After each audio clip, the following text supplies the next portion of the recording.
What's up, everybody? It is SC Romero here, back with you with the PPR. So excited to bring it back. I have brought you the fantasy football universe. My guys have allowed me to create this space here and bring the PPR show back. Apologize, I've been gone so for long, but we've been grinding. You can catch some of my work at RPO Football, Fantasy Football Universe. We also have a college football talk show with the O on CFB Nation. Everything is excited. And with the first episode, I thought I'd bring back two of my favorite guys that I speak to, my man Spencer, my man JT DocHoliday, aka Sports with Buds on X. Guys that I go to a lot when it comes to just talking about fantasy football. So without further ado, the PPR show is back in 2024. Let's get it.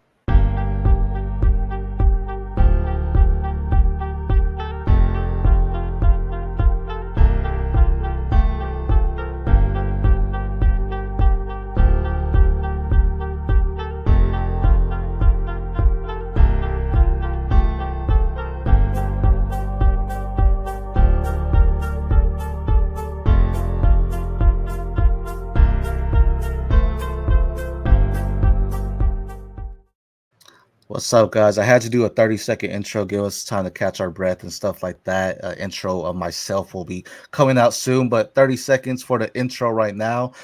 Spencer, JT, man, how's it going, guys? It's going great, man. It's going great. Good to be back. Yeah, man. Yes, Best time of the year for football, so I'm excited. yes, yes, sir, yes, sir. As I mentioned, man, we have a group text message going on, just us two, and we talk about it all the time of the things that we're doing. I'm always excited to share news with you. We're talking about trades left and right. Spencer, I think over the past week, I've sent you like 30 trades for the 106 with JT. It's the league I'm hmm talking about with you. So, I'm excited to talk some football with you today. We're just going over the free agent market and what's going on right now. A lot of big things have happened, so let's do some housekeeping right now on some things that have happened so far with some potential free agents signing some new deals. We got Mitch Trubisky signed with Buffalo. And as I go through these, just stop me if there's anyone that y'all want to talk about right now. Not big, good backup. Josh Allen needs that. So, good backup. Mike Evans re-signed Tampa Bay for 2 years. I think that's huge. Congrats to him, man. I think Mike Evans consistently is slept on, right? Because he's getting older each year. Has not had a season less than 1,000 yards since he's been in the NFL. Just a phenomenal guy. I know there's a poll on X recently if he was a Hall of Famer, and I think he is. Y'all think he's a Hall of Famer? I don't see how he can't be a Hall of Famer. I mean, he put up the numbers that he does so consistently throughout the years. They don't make him like Mike Evans. Agreed. Agreed. Yep. I'm a little biased towards Evans because he's been one of my favorite players in the league since he came in. Very happy for him, being able to stay in Tampa, finish out his career there, it looks like. I mean, the big one, obviously, today's, ball that dropped, he gets his quarterback back. So, they get to keep building on that chemistry, which, I'm looking forward to there. Speaking of that, let's just drop to that big news there. I mean, Baker signed a 3-year, $100 million deal with $50 million guaranteed, I do believe. I was talking to Spencer in the green room and someone else in the green room earlier.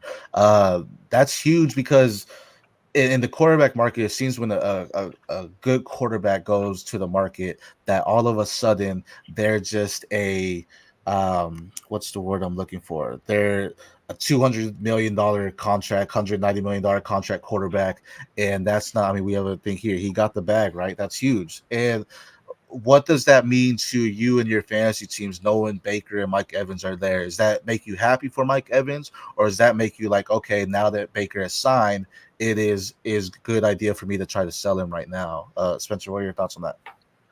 I think this would be a good time to sell Baker if you have him because his value is probably the highest it's going to be. But I'm also not out on Baker. I think he's going to keep doing what he did. It's a good contract for the team because it keeps it under the AAV, unlike some other teams who pay their mediocre quarterbacks a lot of money. No, but it's a good contract. It keeps him safe for at least another year or two. He gets all the weapons around him. I think that 3-year window is exactly what you're looking for Baker. It keeps him with Evans and Godwin for about the same amount of time, that 2 years. Right. Contender I'm buying. If I kind of have him on a roster, I bought him low after last year and he outperformed, I'd sell him. He's in a good spot, though.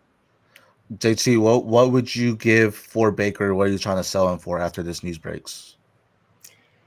Man, that's tough. Honestly, I mean, I look at Baker as a hold, I mean, I think he's a solid QB3 in Dynasty right now, going forward. I mean, just looking at his numbers, last season, I think he's typically like this, but he got hot in December. He had a 3-game streak to close out the year, 8 touchdowns, 2 picks, averaging 320 yards a game. Mm-hmm. You could see the chemistry was where it needed to be. Going into year 2 with Evans and Godwin, Palmer should take a step forward. Cade Otton should take a step forward. I like the Bucs offense. Rashad White looks great. Yeah. Baker's in a good spot, man. I would hold personally. No, that's fair. And I think, we talk about like Geno Smith a few years ago. He was in his contract year, right? And he went out there and balled, got his contract. Baker was doing the same thing. He was just on that 1-year deal, was like, hey, are you our guy or not? This is a heavy draft class where there's tons of quarterbacks we can go for. And I think he proved himself, no, I'm the guy, and he's only 28. So you talk about youth in Dynasty, he's a youthful quarterback. Quarterbacks, we see Aaron Rodgers still in the league and he's 40, right? Not that Baker Mayfield is anything near that, but he's a youthful quarterback. So the fact that the Bucs signed him for 3 years, as Spencer is referencing to, he's safe. He has good options. Mike Evans, is a legitimate guy. Chris Godwin, when he's healthy, is legitimate. Trey Palmer's fast. A great offense, and it's exciting to see that, especially with the criticism he got when he was going down in like Cleveland and stuff like that, where he's now actually like, no, I actually have a contract again and people believe in me. So you love to see that when the quarterback revamps himself there.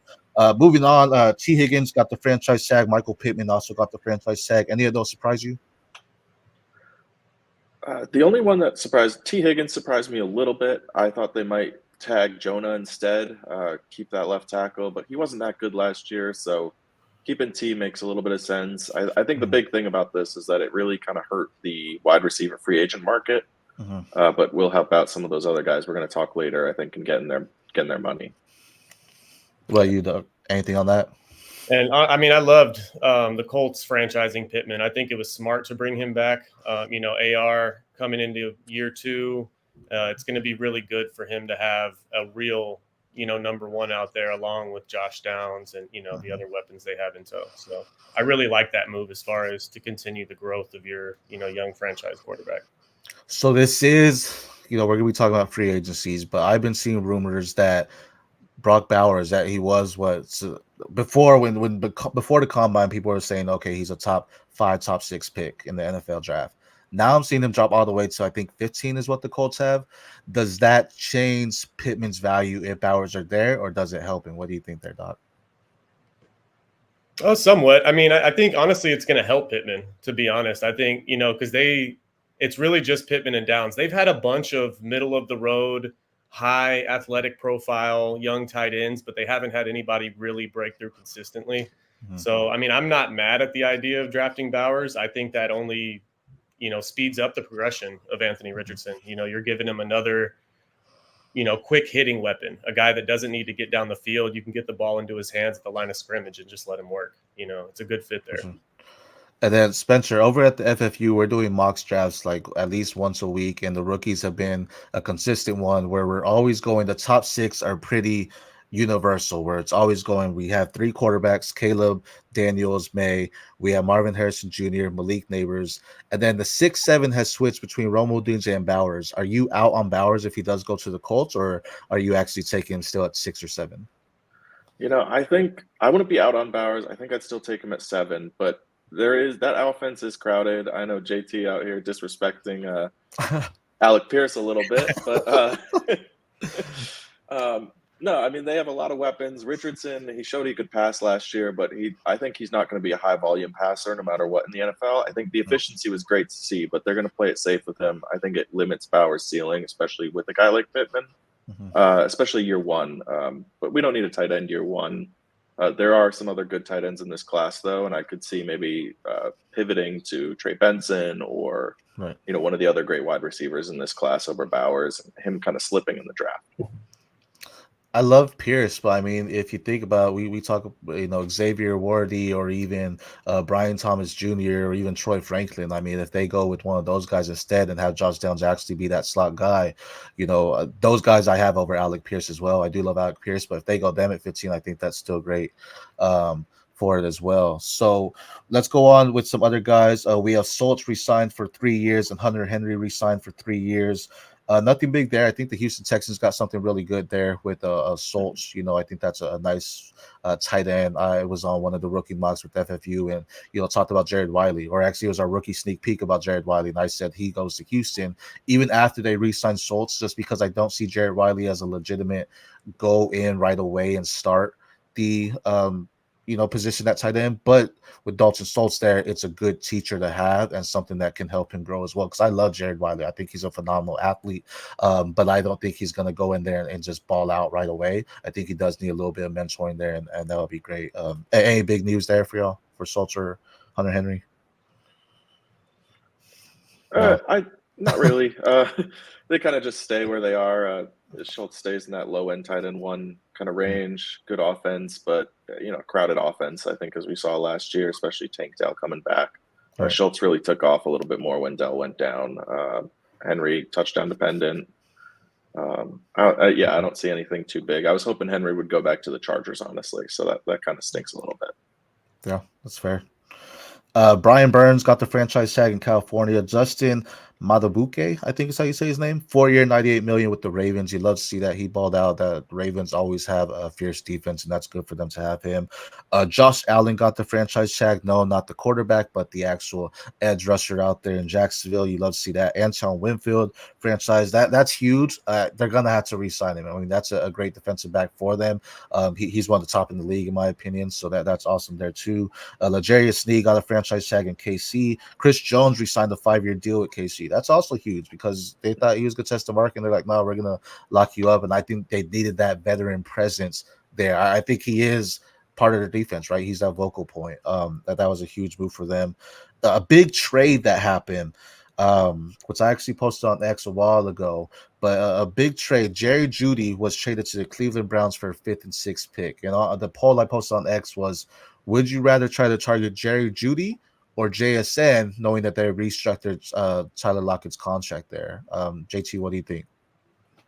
I mean, between those two guys, give me JSN 100 out of 100.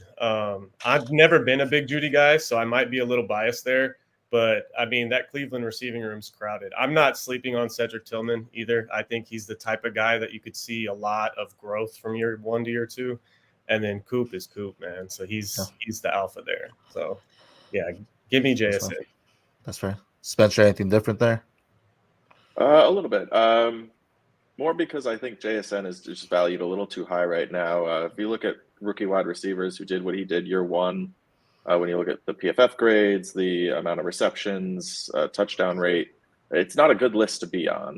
There are some other guys that have popped on that list, but overall it was an ugly year. I think the lack of top-end speed showed out and kind of limited him to that short area work. Jeudy, I think he gets to learn from Amari Cooper now. And if there's one wide receiver that I would want Jerry Jeudy to learn from, it's Amari Cooper. Similar playing style with the insane route running, but kind of struggled early in career with drops and consistency. That describes Amari Cooper. That describes Jerry Jeudy.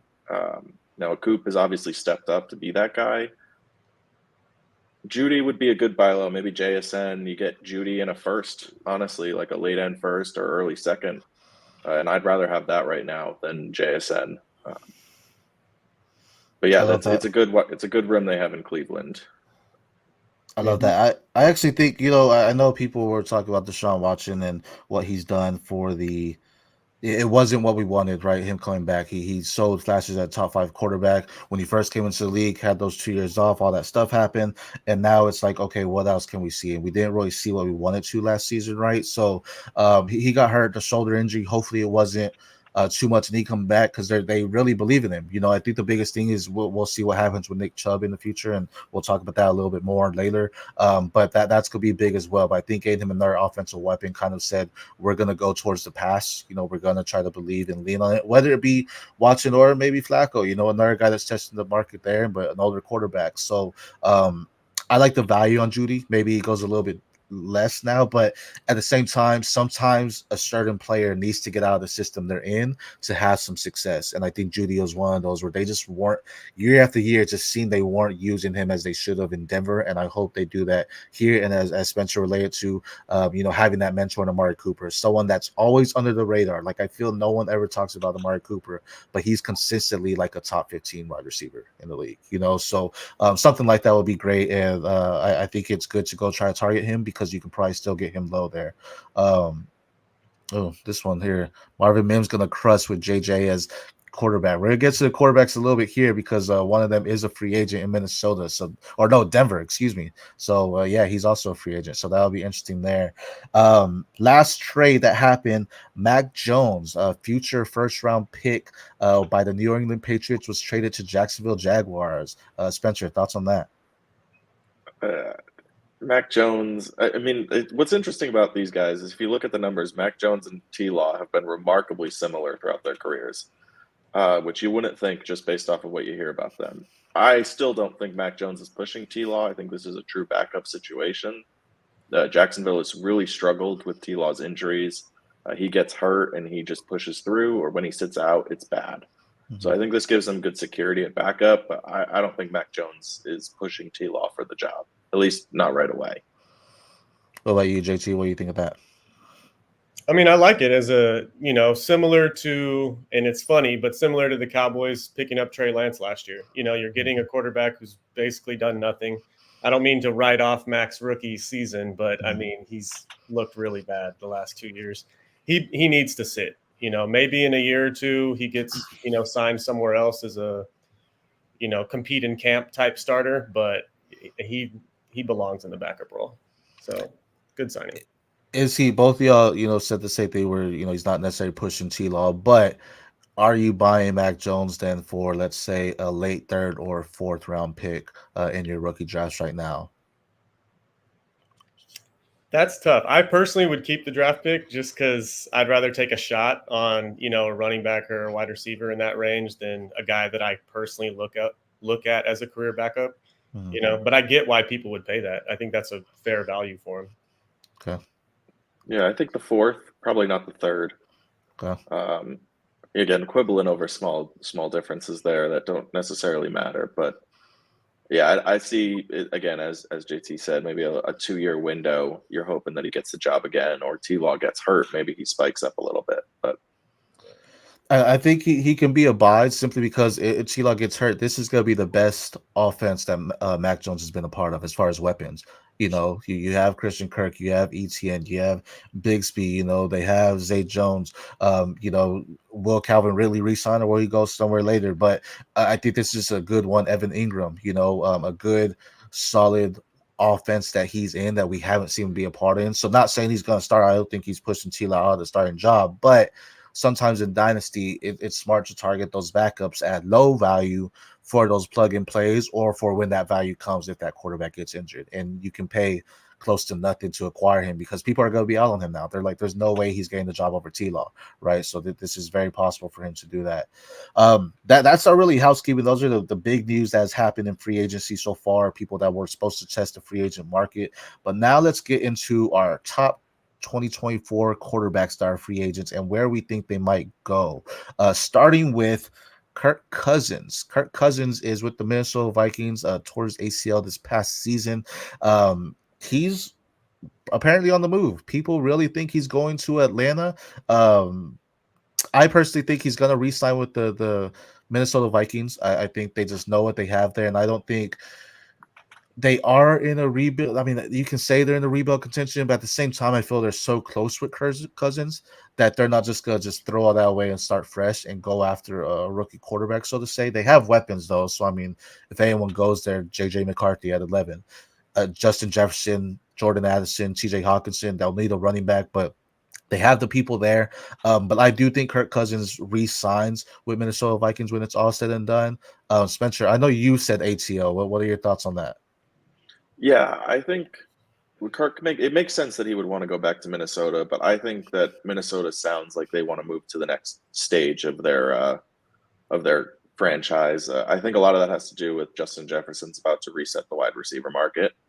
I don't think they'll be able to afford a guy like Kirk, even on a 1 year type of deal. But Atlanta is in a position where I think they're desperate for that veteran presence at quarterback. It's been a rough few years since Matt Ryan left. Ritter, no, I know that's your boy, but he doesn't seem to be cutting it down there. A sad story. Yeah, it is sad. He just he turned the ball over while we're talking about him right now. So I think Kirk provides just a little more stability. He kind of can take a little bit of time to get ready. He's talked about his family moving down there. I don't know if any of you have been to Atlanta, but it's a great city, really up and coming kind of area. I think with that roster, it's a good fit. I've actually told my wife I would love to go to Atlanta because they have an amazing aquarium. They have some whale sharks in there, so that's one of my bucket lists to go there. Yeah, it's the only place you can see whale sharks, I think, in the country, and they are quite stunning. It's a great place. Well, so where do you think he ends up, JT? I mean, like you said, I like the idea for Kirk being like a family guy first and foremost. Him already having his family kind of situated up there in Minneapolis. I think it makes the most sense for him to stay there. But I mean, as a dynasty player who's owned Kyle Pitts for 3 years, I am crossing my fingers Kirk Cousins goes to ATL, man. I'd love that fit for London and Pitts. I think Cousins is the type of quarterback who's always peppered his, best receivers. So I love it for dynasty, as far as for the weapons in Atlanta. Nobody's really mentioned Pittsburgh as a landing spot for Cousins, but that's another one where I wouldn't be mad at it. They've got plenty of weapons. I think Cousins would really move that offense. I think that offense stalls out a lot because Pickett doesn't know what he's doing half the time. He just gets lost. And Cousins is so consistent, man. Even if it's only 4 or 5 on a dump off, like he's always moving the ball forward, and I think that's really all Pittsburgh needs. If I had to pick, I like Atlanta, though. I do like that spot for him. That's fair. Time will tell. I mean, again, it starts tomorrow. They can start negotiating with teams, and then deals become official as of Wednesday. So time will tell. New head coach in Atlanta, so he may be wanting to get just his guy. Not necessarily the veterans, so maybe go after one of the rookies. They have the 8th overall pick. Maybe they trade up to go after Caleb or Jaden. Who knows? But Kirk Cousins, I think, is also, we talk about players that are undervalued. He's one of them, man. He's one of the top quarterbacks year over year, yet he doesn't get the love as your Trevor Lawrence gets more love than him, right? Because he was a higher draft pick. But it's like, why, when Kirk Cousins consistently doing that? Even when he was in Washington, he was still consistently producing for fantasy reasons and for the NFL. So definitely one of the guys that slept on. But the following pick, they have the pick 11. So if they get rid of Cousins, maybe they go JJ McCarthy. Say they keep Cousins, well, then if JJ McCarthy's still on the board, this next pick is the Denver Broncos, and Russell Wilson is also a free agent. Doc, where do you think Russell goes? This is a weird one because I feel like Russ might end up being one of those guys where if he's not taking, not necessarily veteran minimum, but a lower market deal, I think he's going to end up being a backup or jobless, to start the year. Personally, it seems like Denver is very adamant about, Peyton getting his guy. So I think they're going to go through the draft or, Stidham. And Minnesota, same thing. Like I see them moving up. KOC is one of the best offensive minds in the league, man. I think he's ready to get a young guy that he can kind of mold, So sure. I think Russ might be a backup or jobless, to be honest.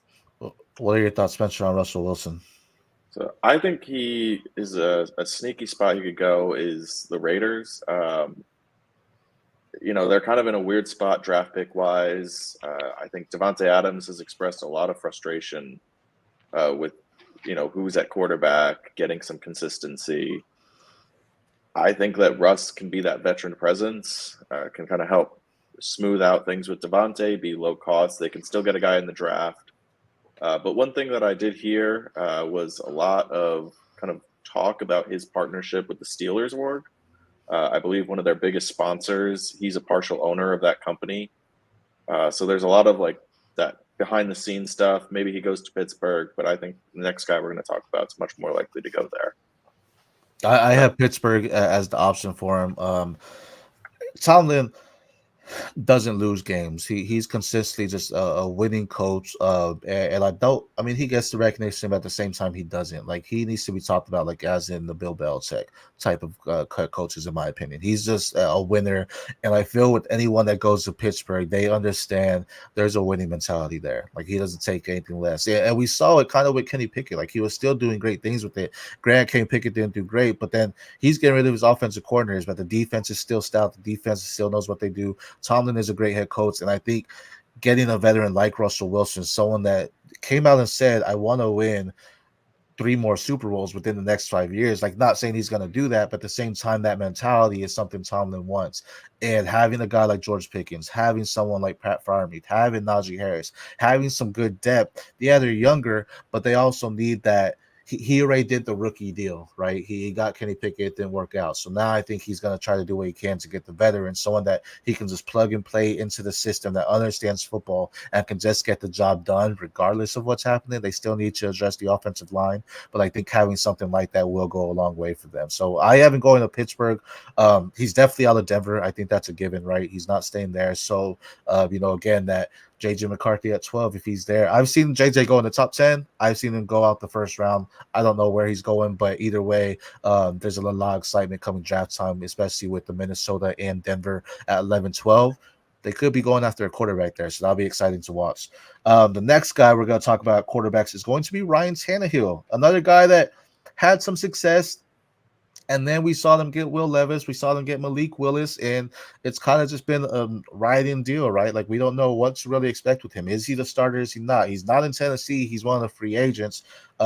You mentioned just right now, Spencer, someone that you think will go to Pittsburgh. That's Ryan Tannehill. What are your thoughts on that? Yeah, I think reuniting with Arthur Smith is the best thing that Tannehill can do at this point. We saw his best kind of success as a quarterback in a 2-year span when Smith was his OC. I think if he gets back there, obviously no AJ Brown this time, but I think he gets back to Pittsburgh, gets to Pittsburgh, gets back to Arthur Smith, kind of simplifies his game again, just steadies that room. They need a veteran presence. Tannehill is about as steady as they come. I think that high efficiency, low volume kind of usage is something that can really work. They have plenty of weapons over there to kind of help them out. We'll see what happens, but I think it's a good fit, low cost for them, and lets them say Kenny Pickett can be our guy, and then Tannehill can take over after Kenny Pickett isn't their guy, predictably. Good point there. What are your thoughts on Tannehill there, JT? I like the idea of him reuniting with Arthur Smith. That makes a lot of sense. I mean, personally, like, the way I look at Tannehill, he's kind of at that point in his career like Chris Chandler, Brad Johnson, those guys, once they get to 35, 36, career starters. He seems like he's one of those veteran backups at this point. So I like him in, like, a Cleveland, for instance. If they don't re-sign Flacco, I love the fit of Tannehill going there as a D4 backup, but a guy that could easily step in and keep the offense turning. Strong run game, which is very similar to his most successful days in Tennessee. Just turn around, hand the ball to Chubb, hand it to Ford, and get out of the way. I think that's a really good fit if they don't get Flacco back. I also like him in, like I was saying, as a backup, for one of those teams that already has an established starter, whether it be the Chargers, where he just goes to sit behind Herbert, as a safety valve, just in case, or Buffalo already got Trubisky. Yeah, I mean, those would be probably my two favorites in Cleveland or, something like the Chargers as a backup. I actually said New York Giants, and for what you were just saying there, both as a backup reason. I think, and people didn't like that I said I still believe in Daniel Jones, but I do. I think he had a pretty bad offensive line this past year, and it's just he got injured. Has had some neck injuries here and there, and they signed into a major contract. And maybe it's just me that I hate seeing the NFL sign guys to a major contract and then just let them be done after a year. It's like, bro, you gotta commit. Like, you gotta at least half of the contract, right? And he signed a 4-year deal, so give him one more season, assuming he's medically cleared. If he's not cleared, obviously don't give it to him. But if he is, give him one more season, let him do his thing, but at the same time, have that safety net. DeVito played great, but let's be real. I think Tannehill is just a better option, at least to, like you just mentioned, JT, keep the ball moving. Granted, we're going to talk about their free agent running back here soon, if he goes or leaves. But I still think that's a good veteran to have for a team that needs a true veteran person there. And I think having someone, let's assume Daniel Jones is fully healthy and he's just good. Having a veteran quarterback like Tannehill in his ear, just on the sideline, I think will benefit him a lot more. Daniel Jones is not an elite quarterback, but I do believe he is a good quarterback. And I think his upside can be a QB2 for your teams.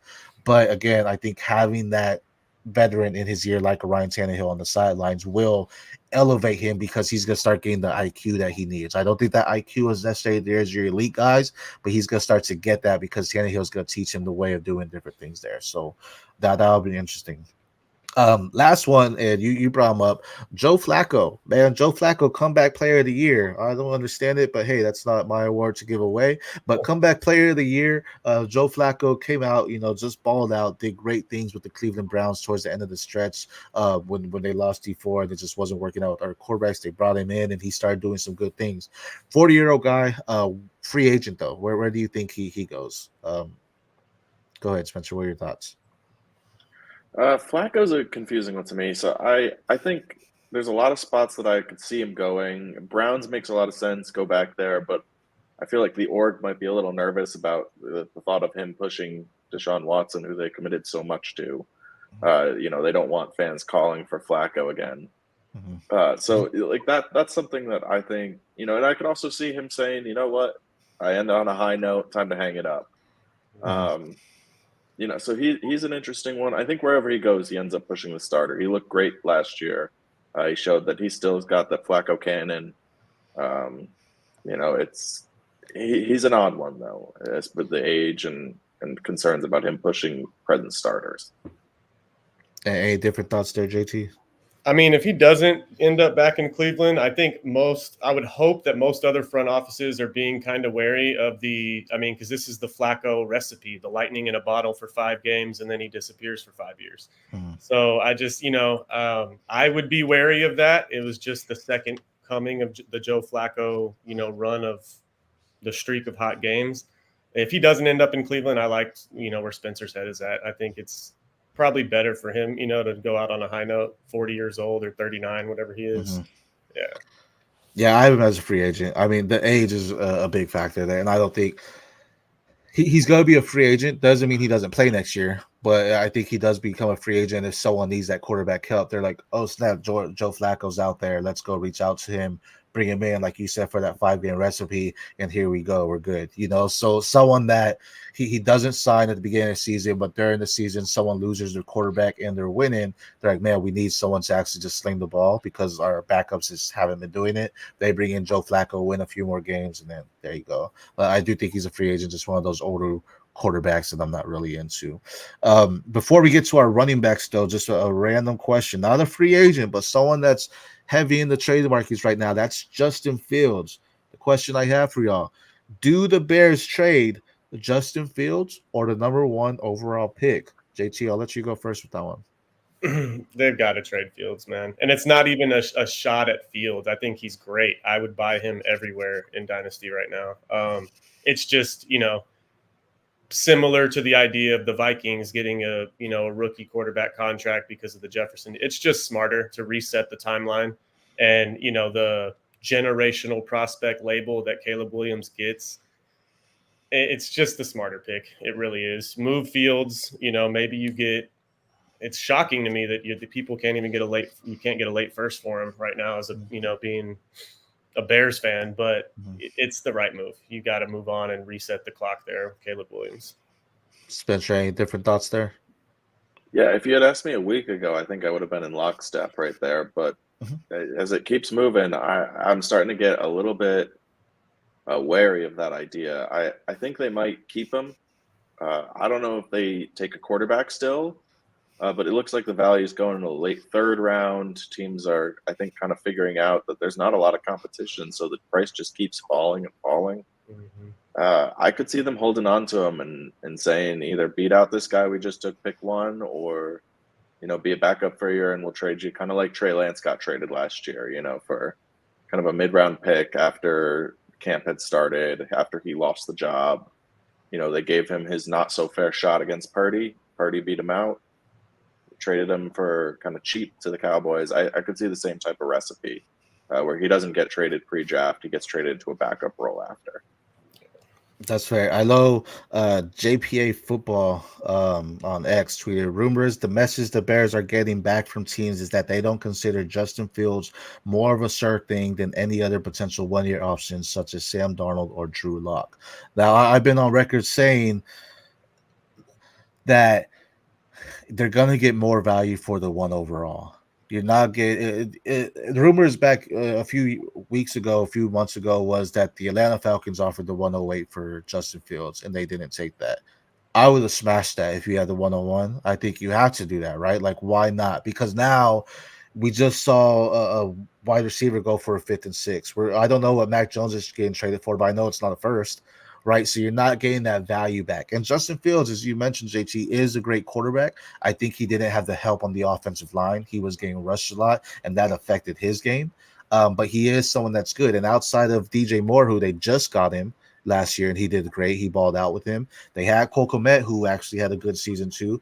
Who was their wide receiver too? Darnell Mooney. No one talks about him, right? So that he needs the weapon. So at that one, I've been on record saying either you trade out or go get Joe Alt. We've seen it a lot of times where these quarterbacks are in fluctuation. It's like, oh, he's going 101, and out of nowhere they get someone that no one's even talking about. Right, so get a sure thing in the tackle that you need, someone to protect him, and then you still have a pick at 9, I believe. Go out there and get Romo Doomsday, right? Get a wide receiver, or trade that 101.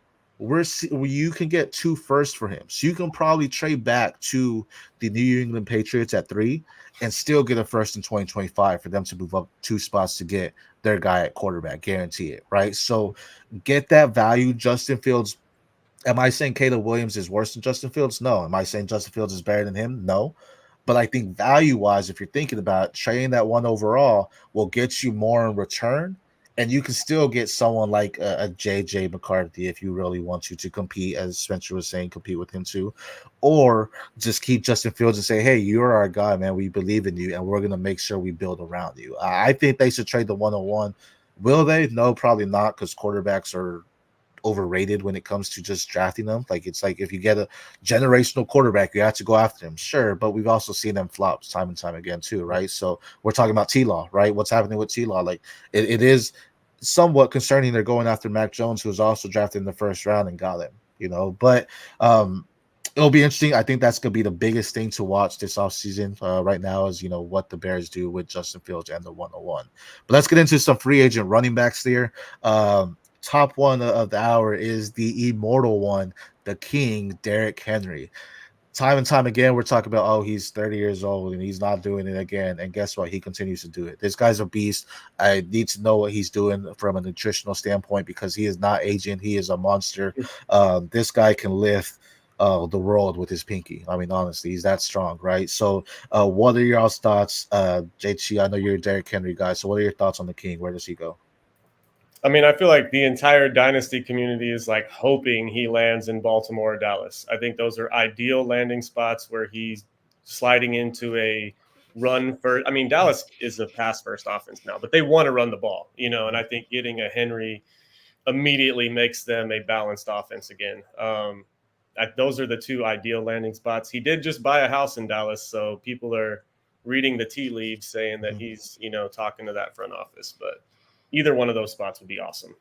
Hey, if I had NFL money, though, I'd be buying houses everywhere and making them Right. Airbnbs too. So I'm not blaming him. Spencer, what do you think? So I do have Baltimore as kind of the place I think he goes. It just makes sense. Baltimore's been searching for that guy in the backfield, and they've been able to be really successful without that guy. You don't get more that guy than Derrick Henry. So I think it makes sense. A couple of sneaky spots. I think the Patriots are potentially an option. Zeke is out. Ramondre has been struggling with injuries, kind of that bigger guy that they like to run through. They love their veteran guys. I could see New England kind of sneaking in there out of nowhere and grabbing him, but Baltimore, I think, is the most likely option. I have Dallas. I mean, really on the money for what you said for Baltimore and what you said for Dallas, just a run team. And New England's nice, but I also think at his age, he's looking. He needs to go to a competitor, right? He needs to go somewhere that is guaranteed he's going to win some games and have a chance at the Super Bowl, right? He needs that. Regardless, I think he could be argued as a Hall of Famer. People are gonna knock him because he doesn't have a championship ring, right? But I mean, he's again immortal. If you're talking about some of the best pure runners in the league ever, Derrick Henry's in the conversation. And just off the top, maybe because we're just talking about him, but I think he could be a top 5 contender just on what he's done consistently. And it's not like he's a dual threat running back. He's not catching the ball and doing things like that. He's just running down your throats. Like, he's just a solid, give me the ball, I am busting through you, nothing's happening. Baltimore makes sense because that's their game, right? But at the same time, we've heard it time and time again. They want to get Lamar Jackson less running, but at the same time, it's just not happening. Like, so maybe it's they need that running back though to make it happen. So that's interesting. But I do have them going to Dallas for it as well. Next one on the list, that's a big one, is Josh Jacobs, a running back that I think is also slept on. Someone that consistently produces, and yet he doesn't be taught. He's not talked about as a top 10 running back, but yet he's always in that range of becoming one of the top 10 running backs season after season for the past couple seasons. Spencer, what are your thoughts on Josh Jacobs? I love Josh Jacobs. I think he ends up in Chicago. I've heard a lot, like there's been a lot of talk about him in Chicago talking together. It makes a lot of sense. They need a running back. I love Roshan. I love Khalil Herbert, but they're not really the guys that Josh Jacobs is. I think Josh Jacobs is interesting. It's a tale of two Josh Jacobs. You have last year, which was kind of consistent with the year before, the year that he absolutely went off, where he gets hurt. He kind of struggles between a mediocre line, has big games. Most of the time he's struggling, but still ends up producing. I think he still had like 240 carries. He's just a beast. But we're talking about 2 years ago, he's the best running back in the league, and it's not really even close. So I think that's what the upside of Jacobs is. If he can get into a slightly better offense, get behind a more consistent line than what they did in Vegas, where I think last year, they cut their entire offensive line in the preseason. It was something crazy like that. I think that you get him behind that Chicago line. I actually like their line. He can pop off, but I like him. JT, what are your thoughts on Jacobs? I mean, yeah, again, reading the tea leaves, I have seen that mentioned a lot. There's a lot of where there's smoke, there's fire with him to Chicago. So if we're going off of, say, Henry lands in Dallas, I actually love Jacobs in Baltimore. I think he just, the attitude, the way he just is a Raven. I feel like he just fits the culture. And he's honestly one of the better receiving backs too. I don't think he gets enough credit for him as a receiver. So I think he kind of does everything what Baltimore wants. He's the dump off for Lamar. He's the power back who's going to carry it 200 plus times. He just, obviously the money would have to line up, but it feels like a match made in heaven if Jacobs ended up in Baltimore. That I was just looking at his stats just on his receiving stuff.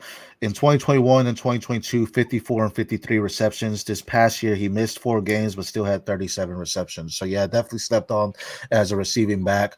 I haven't gone to Chicago as well. I've just heard rumors that they had mutual interest. I was watching the interview and they were just saying, yeah, Josh Jacobs has actually said I have mutual interest in Chicago as well. But I've also heard he wants to stay in Las Vegas as well. I think he is a slept-on back, and I actually traded my 110 for him in that BRB league of record of ours, JT there. It's hard when you trade for the running backs and trade a first, especially with the running back market. We don't know how they're going to be viewed this past. A lot of the guys didn't trust the free agency market last year because it was just poor value, right? But I don't think that's going to be happening every year, just because you're seeing them taking better care of themselves, and we're seeing them stay healthy and whatnot. So I did trade that 110 for him. I like Josh Jacobs. I think he's a great runner, and to me that was a buy low because I felt the year before I couldn't get him when he was a top 3 back. But this year it's a little bit less there for him. Another running back that we're going to talk about here is going to be Joe Mixon, another running back that all these running backs seem to be slept on except the king, because I feel Joe Mixon, another one, you don't talk about him, but yet he's consistently in that top 10, top 15 running back range. He just knows what to do. What are y'all's thoughts on him? JT, you go first. Mixon's the tricky one for me. I really, the thing is like, I want to say that he's going to end up back in Cincy at a discount because it's the only thing that really makes sense. I can't find a good landing spot for him that actually, logically makes Buffalo. I'm like, I don't like that spot for him. I just, Mixon's a tough one for me, man. I want to say Chase Brown season, but I feel like he ends up back in Cincy on a cheaper deal. That's fair. I like that. Yeah, I want to say Chase Brown season 2, but I mean Mixon again. He's been him, so I would see why they would bring him back. Spencer, what do you think about Joe Mixon? I agree. Joe Mixon is a tough one. I said Carolina because I think that the Miles Sanders experience just wasn't very good, and they need offense bad. But I don't feel strongly about it. I could see him going to the Giants when Saquon, unfortunately, inevitably leaves. I could see him going back to Cincy. I could see him just about anywhere, honestly. I think he's going to struggle to find a job. I think that teams are going to be a little concerned about the character issues. It's come up, I want to say, 3 separate off seasons in his career, including the draft cycle, where he just has a bunch of off-field concerns that seem to come up. He's always been good, but not great. Outside of he always has one game a year where he turns into prime AP. But outside of that, he's good at everything, bad at nothing. I think he struggles a little bit to find a job, but given the draft class and how good this running back free agent class is, he'll find a job somewhere for a decent amount of money, maybe a 1-year deal, kind of prove it. Yeah, we've been talking about these free agents for a while now, and they're coming up. And I actually had the Titans, assuming they get rid of Derrick Henry and he goes there. I know everyone's on Tyjae Spears, but again, just that veteran back, I think, just helps some presence. And another guy that slept on in the receiving game. You don't talk about his receiving. Past 3 years, 52, 60, 42 receptions, all for over 300 yards. I think he's a great, solid receiver as well. But at the same time, man, we've seen some guys, you talk about Leonard Fournette, where I thought he still had some juice in him, yet he got left behind. Mixon can be that guy this year where he's just the odd man out, and that's unfortunate because he's still 27. I think he could have 1-2 years in there.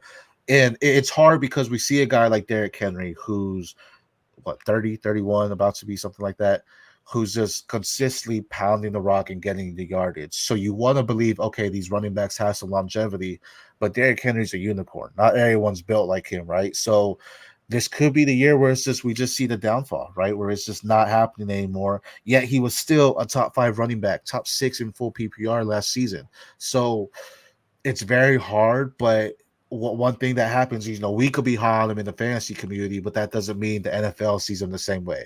We're like, oh, he's producing, he's getting us top 6 points, but the NFL's like, I don't really know. I don't like what's happening, how he runs. So, very interesting one. I do say Tennessee, if he does, Derrick Henry does leave, but time will tell on that one.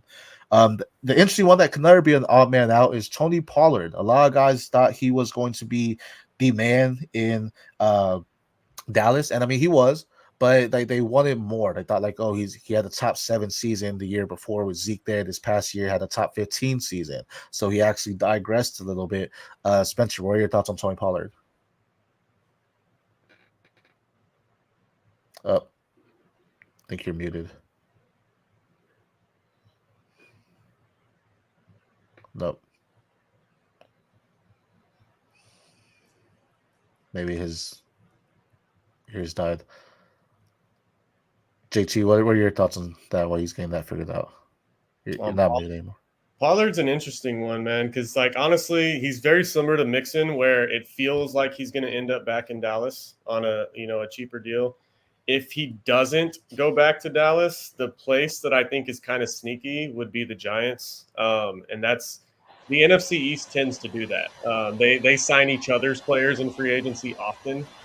So I could see the Giants, going after Pollard, obviously after Saquon signs somewhere else. Pollard's going to be a lot cheaper than him. So I could see that as a stopgap type of guy. Yeah, all right. Yeah, you should be good now. Should be good now? Perfect. So, sorry for that. I don't know what happened with that. I think he goes back to Dallas, but I could see him going kind of anywhere in the NFC as well. He definitely is an odd man out. I like him a lot. He's a good player. He just can't have the workload he had last year. It was a fun experiment. Didn't work out. So kind of in a nice 1B, 1A role, I think would be good for him. Yeah. That's fair. I have him to the Ravens. I know we talked about Baltimore going Derrick Henry and stuff, but I don't – as much as they want to say they want to get the rock away from Lamar Jackson, right, and get a good running game, I don't think Pollard necessarily takes it fully away from him, but he's a good complement to Lamar. You don't want to take it away from Lamar because he's a playmaker. When the ball's in his hands, he's making plays, right? So you're not just going to eliminate the run game from him at all. But I think having a guy like Tony Pollard, someone that can be trustworthy and has some durability, I love J.K. Dobbins, but I'm off the J.K. Dobbins train, unfortunately. Just those injuries have packed up, and I just don't think he has it. And that's just sad because he's going to be one of those what-if players. But Pollard comes in, I think fills that role, is a solid running back, can get between the tackles, can go outside as well. I think Baltimore would benefit from him, and I think he'll be less than what one of your veterans like Josh Jacobs or Derrick Henry may be asking for. And he's a lot younger too. So I have him going to Baltimore. I like the idea of him going back to Dallas. If they don't test another free agent, I think that's the way they go. But I think him going to possible Baltimore is a thing there.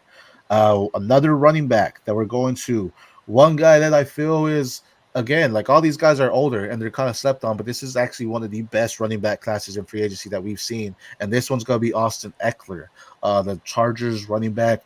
If Christian McCaffrey didn't exist, we'd probably say Austin Eckler is one of the best receiving backs in the league. But Christian McCaffrey, unfortunately, is in the NFL and he does exist. He's a real person. He's the best receiving back. But Austin Eckler has shown flashes like that.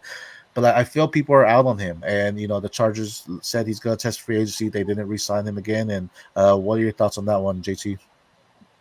So I'm kind of in tow with I saw Luke Sawhook put out a prediction about Eckler saying that he was going to be the guy in this RB class that was unsigned come week 1. I kind of agree with that, man. Like, it just feels that way. The last 2 years, you've really seen his explosion just completely disappear. And we all love Eckler. He's one of the most likable guys off the field, but it's true. He's not nearly as explosive as he was, 2 years ago. You've only seen it get worse this year. He didn't break any tackles. He just couldn't do it anymore for whatever reason. When he got touched, he went down. I could see him in that, similar to what we were talking about with Mixon, where, if he doesn't end up back, I don't think Eckler ends up back with the Chargers, and that's what's kind of messy. So I don't know where he goes, man. I think he might be a free agent week 1, kind of similar to like Fournette, before he signed with Tampa that year, where he was a free agent for the first 2 or 3 weeks. I could see something along, that, script play out there. Spencer, what are your thoughts? I think my conspiracy theory is that Eckler was playing through an injury last year. Contract year, he talked a lot about really pushing through to try to test it out. I don't think he was fully healthy. He just didn't look right. And as we've talked about, he's one of those guys in the league. He's an absolute gamer. I don't see him lasting all the way to week 1. I think he's too likable. A franchise is going to want that name on jerseys. Is going to want that guy talking to the press. I have him going to the Rams. I think him and Stafford could be a good, little pass catching back. He can kind of work behind Kyron. They can keep that undersized offense going. But I could see him also any of the top 3 teams, kind of a good safety blanket for the new quarterback. Guy that can help kind of get them through the way that Herbert was when he came in. But I do agree it's a tough one. He doesn't have a clear fit. I've heard rumors of him at KC. I don't necessarily see that. I think Pacheco just did hell of a season last year where they're not necessarily going to go after that type of running back for him. Good change of pace, though, I guess, right, for Pacheco, as he's just a gritty running back. I have him going to the Eagles. I think that's someone that struggled with the running game a lot, and he can definitely benefit because he's a pass-catching back, someone that's fast as well. He may have missed that step there, but, again, the offense didn't really call for that. The offense was supposed to be something explosive. We've been high on Justin Herbert for some time, and it was like, oh, this was the year it was going to be an explosive offense, and it wasn't. I don't think that was on Eckler. I think that was just on the coaching. They just didn't have the right scheme fit to make it that type of offense. We just didn't see that same explosive like we did a year ago when he had 107 receptions. He took a major dip with 51 receptions this past season, but I think going somewhere like the Eagles that have good wide receivers, need a running back, he can go out there and be a benefit to Jalen Hurts. And plus, with Jalen Hurts there, you're going to be running a lot of options, and he's not going to necessarily need the full workload there. But the idea of him being one of the odd guys out again because he has, struggled with some injuries here and there, and we have seen a little bit loss of step. I get that. But at the same time, I think he's someone to watch, and I would still buy him because I think I don't think he's gone. And for the fantasy community, we want him because he supports fantasy football, right? He talks about it all the time, so we just need him in the league just to keep it going and keep that word of mouth there. But I think he's someone to definitely monitor because I think the energy that he brings to a team is uplifting. And I think for any team that may be struggling in the locker room, you want a guy like Austin Eckler in there to just be good things for it. So, I mean, we've talked about some solid running backs, and like I said, this is the best running back class in free agency in a while, but probably the best running back in this class is Saquon Barkley. One of the guys that was highly scouted coming out when he was drafted, had some injuries, and then he just came back and boom. We talked about Daniel Jones earlier, and that I believe he's good. Well, honestly, he is good because he has a running back like Saquon Barkley on his side. Hearing rumors that the Chargers and Ravens are contenders to acquiring Saquon Barkley. A little while ago, though, we were also hearing Houston Texans. Spencer, I'll let you go. What are your thoughts on Saquon Barkley? My thoughts on Saquon Barkley are that I'm sad. No, I don't think he's coming back to the Giants. I think the Texans make the most sense. I think there's good cap space. They need a running back. Dameon Pierce just could not adapt to the new scheme they put in last year, but the rest of the offense thrived. So they're not going to change things around, which worked really well for CJ Stroud to accommodate Dameon Pierce. I know the outside sun scheme that they're running doesn't necessarily fit Saquon either, but he's the type of guy that he can make it work. So I think Texans make the most sense, but any team would be thrilled to get him, even just from a leadership and team guy. We're going to miss him in New York. JT, what are your thoughts? I mean, I like the idea of the Chargers just because I know Harbaugh, was there at Michigan and Saquon was destroying the Michigan defense at Penn State. But, man, I feel like Harbaugh is one of those guys. He's so loyal to his guys. I feel like he goes, whether it's Corum, Hassan Haskins, the weird one that could end up in the Chargers, one of those guys that Harbaugh coached. I like Saquon in Houston, man. That's what I'm crossing my fingers for. I want to see this offense here in Houston take off, and I think he's a perfect fit.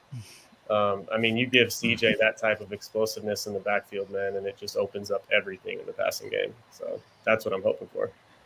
I have him as Houston too, and I think that leadership mentality is there. CJ took it by storm, and the locker room was saying he's our leader. They got behind him and they trusted him. But same thing with Lamar. I mean, Lamar had an MVP type of season, and the same thing offense said it. So now that makes sense where it's okay. They're contenders now too. But him going to Houston would just do so much more, and I think that just solidifies that they're going to focus on getting one more wide receiver in the draft, one of these top wide receivers. Because Nico and St. Dale were good last year, but I still think they need a true alpha. I'm sorry, I'm not saying Nico's a true alpha. I think he's a solid wide receiver too. St. Dale, he could be a wide receiver too or a slot, but I think if you have a chance to go out there and get a Brian Thomas, if you have a chance to go out there and get a Troy Franklin, even an Adonai Mitchell or Keon Coleman even, I think those guys can go over and step it. But Saquon, I think Houston just makes sense. I think he wants somewhere that's fresh, but somewhere that's still contending too. So, the Chargers can make sense too, but so can the Ravens. But I think Houston is new. Houston, what CJ Stroud did with it, that hype is alive in Houston, where Baltimore just got deflated not winning, right? When they just got out by KC, they had all the hype, and if they would have won, they'd be like, oh, I'm going here. But now they got deflated, where I think it's like, we have to do it again. We have to prove it. Where CJ doesn't have to prove anything now. Now he just has to go out there and ball, right? He proved he's the best quarterback in the draft last year, and now he just has to go out there and ball. So acquiring a guy like Saquon Barkley kind of full circles that whole thing to say, hey, now we have a running game. Now actually watch me work. I mean, he threw for 4,000 yards without a real solid running game, and now we have one. Let me do some work here. Like we did for the quarterbacks, though, just a random question here. Nick Chubb is not on the Cleveland Browns to start the 2024 season. Spencer, what do you think? I'm going to say that's just not happening. I know they can save, I think, $7 million by cutting him. The injury, I think it's been blown up a little out of proportion. I think it looked way worse than it actually was. He's the heart and soul of that Cleveland team. The fan base, I think, would riot. Cleveland would burn if he got cut. So I think he's got to stay on the team, but I could see ultimately kind of like a hard decision and ultimately cutting him. I hope for everybody involved it doesn't happen. What about you, JT? Yeah, I mean, he has to be a Brown. And not just Stefanski loves him. It's like he treats him like his own son, basically. I think it's too much. It's one of those locker room things. You keep him there because, like Spencer said, he's the heart and soul, man. He's got to be there. The offense just won't go. So does that him staying there? Does that hurt? Are you trying to sell Jerome Ford right now? Not necessarily. I think people are kind of aware of Ford's value. So I don't think you're going to be able to sell him as the starter. You're not going to get the starter in Cleveland value in a trade. So it's probably smarter to hold him because he's still good, man. He's a stud. He's good. It's fair. Yeah. No, I agree. I think Ford is going to fill that Kareem Hunt role really well. That 10 to 15 touches a game. He's going to catch most of the passes, especially because I'm sure they're going to work Chubb in slowly. Now, I do think that they sign a guy like a Zach Moss type that can help fill that void, maybe let Chubb start the year on the PUP list and come back later. But Ford, I'm holding Ford. I'm actually buying him where people are thinking Chubb stays and they're down on Ford. I think he's a good, solid RB3 candidate for this upcoming season. That's fair. What are you paying for Ford if you were to buy him? I think a late second. If I need a running back, I'd even go as high as mid-second. I think he's just as good as any of these running backs in this class. I'm really down on this class. So that's the high end. But I think I just had a trade where I got Ford for a third, like 304. I'll do that all day. Nice. We have a guy named Chubbs in the BRB. You hear that? I have a third for you, man. Come, let me get Ford. No, that's solid. I could agree with that. I think it depends on what Cleveland's trying to do. I think they're trying to build around Deshaun. Excuse me, I had to sneeze there. But at the same time, I think that injury looked gruesome, man. You hit it on the money. Maybe it looked worse than what it was, but it looked pretty bad. It just looked hard. And being up there in age, I still think he's a solid runner. And, modern day medicine can adjust that quickly. With the way Ford balled out, I don't think they lose. I mean, they're obviously losing a lot cutting Chubbs, but I think they're trying to save something. I mean, it makes sense to cut him now instead of trying to keep him here, another year, and then him come back and not have any value, right? So maybe try to trade him if you can. Trade him during the draft for a team that's looking for a running back, try to move up. But I'm going to say I don't think he's on the Cleveland Browns next season. I think his time is just up. And I still think he's a value, but I just think Cleveland ends up saying, look, man, we're just going another way, and medicals will hopefully not sway them away from getting a deal done. But enough of the running backs there. We got some free agent wide receivers to talk about 2024 class. First being Calvin Ridley, the guy that was out for a little bit, and then he came back. What are your thoughts, JT, on Calvin Ridley? And the Riddler, one of my favorite guys in the league, man. Personally, I would like to see him re-sign with Jacksonville. I think they can build on that. And I think T-Law needs it really bad. He needs Ridley back. Man, if he goes somewhere else, you're looking at places again, say Houston doesn't pay up for Saquon. I don't hate the idea of them signing Calvin Ridley and drafting an O-lineman in the first round. I think Ridley would fit in perfect next to Nico and Tank, in three wide sets. So that's one of the places that I love for him. Tennessee's another one that's interesting, just because they need a wide receiver one.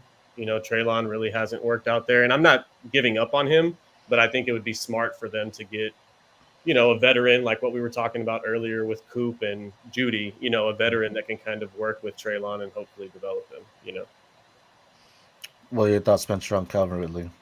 I think so. I'd love him to go back to Jacksonville, but I don't think they're going to give up that second-round pick to re-sign him. I think that's just going to bar them from being able to do that. I think he goes to the Bears. I'm looking at the cap space they have. Good guy next to DJ Moore, kind of more of a nuanced route runner, whereas DJ Moore is that bowling ball guy. Can really help. It gives them flexibility at pick 9. I see them picking a wide receiver or Bowers there. Instead, they can go quarterback at 1 and grab a good O-lineman at 9 and kind of build the offense while having Ridley there. Use that cap space to get a true stud for whoever's coming in. That's fair. I like that idea there too. Especially you have two veteran wide receivers for a rookie quarterback. That's always a plus because you don't need the quarterback to tell them what to do. They're just gonna make sure they get the job done, and that quarterback's gonna find some success. I said the Chiefs. I think that's somewhere where he can possibly be considered. I know Rasheed Rice came out and ball. Travis Kelsey looked great as always, but they're always looking to build, and I think they still need someone else outside of Rasheed Rice, and Calvin Ridley can go and fit that mold. And plus, he's someone else where if the market is kind of dying on him. He's a 29-year-old wide receiver, but yet he was still top 20. Had 136 targets and 76 receptions. A team like Kansas City can just utilize that, and he's going to be a target monster. But then he's also going to be someone that can allow Rasheed Rice to get more open and just benefit off that. So that's a sleeper pick for me. I don't necessarily know if the Kansas City. I haven't heard anything like that they are, and I don't know if they're necessarily testing to go after a free agent wide receiver. But if they could get him on the low, why not? Because I don't think he's going to go out there and get a max contract. I mean, he could, but I think he's someone where because of his age and because he had 2 seasons off, he might have to get like a league minimum or just a 1-year deal, kind of prove it that you're still here with us. Next one, Gabe Davis. I feel he's a guy that's we've seen flashes and stuff. Probably because Josh Allen just knows how to throw the ball like 100 yards, and Gabe Davis is the guy that has the wheels to get 100 yards deep to catch that ball. Spencer, what are your thoughts on Gabriel Davis? Gabe Davis. So I've been seeing rumors about him to the Giants from a lot of the Giants beat, and I don't like it. I think Gabe Davis is the ultimate definition of just another guy. He's got good speed. He gets downfield, but his consistency, he never really got there with Josh Allen. He's always had Diggs next to him to open things up, and he's not consistently open. So I think he goes to the Patriots. I think they overpay for him to try to get a guy for their rookie quarterback, whoever they're bringing in. But I'm not a fan. I would if people get excited about a landing spot for him, I would sell. If people don't get excited about a landing spot, I would sell. I'm just not a fan. That's right. I just want to pull up this comment real quick because I'm pretty sure it came when we were talking about Saquon Barkley, but my man H-Town Ultimate said this when we said him going to Houston. So I think he wants him there too, Saquon Barkley in Houston. But what are your thoughts, JT, on Gabe Davis? I mean, similar. I've always liked him, because he was one of those guys that I had like handpicked in that draft as, he's going to outperform his draft position. So I've liked the guy. Like I think he did outperform that 4th round pick, but yeah, I mean, he's a wide receiver 3 at best on a team. Similar to what Spencer was saying, if there's anybody in your league who gets excited for where he lands, trade him. I like the idea of KC just because I think he's cheaper. And I think KC tends to go get guys like Gabe Davis, like whether it's MBS, these guys that they think it's like, oh, no, he'll be better here because we have Mahomes. And then he ends up being the same guy he was. So that would, like, logically, I could see KC taking that risk. John McLean says Gabe Davis to the Chargers or Bears. That's interesting too. That's something too for Houston. But I think this one's a big one. Gabe Davis to the Chargers or Bears. Quentin Johnson didn't do much, right? And that was supposed to be the second coming. We saw Josh Palmer. The Bears too. I don't know. I guess that makes more of the stretch field option that DJ Moore is not. So that kind of makes sense there to go to the Bears there. I have him currently going to the Titans. I just think you still have Hopkins there, and this is someone that can stretch the field. Part of me is out on Burks. My heart wants to stay in on Treylon Burks, but then my head is saying I just don't know. I don't know if Tennessee is a spot for him. Like maybe he's someone that needs that change of scenery. And so I think they may address the wide receiver because Hopkins looks great, but he's also, aging. And to me, still, I don't see as Treylon Burks as the next wide receiver for the Tennessee Titans. So I think they address it this offseason, whether it be in free agency or getting someone in the draft to compete for that wide receiver 2 role. I think Gabe Davis is just a solid stretch to field guy for them that Hopkins will draw a lot of attention off. And guess what? Gabe Davis has those wheels to be down there. And we know Will Levis has an arm, so maybe he just definitely benefits from there as well. So he's going to be interesting. I actually traded Cortland Sutton and Juwan Johnson for Gabe Davis and a 4th.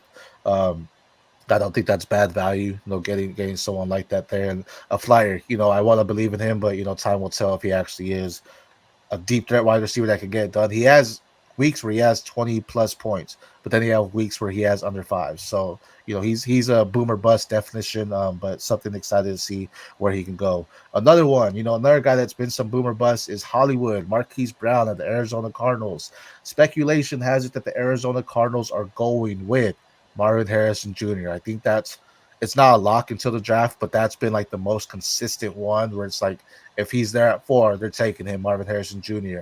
So does that mean the Arizona Cardinals take him back? JT, what do you think?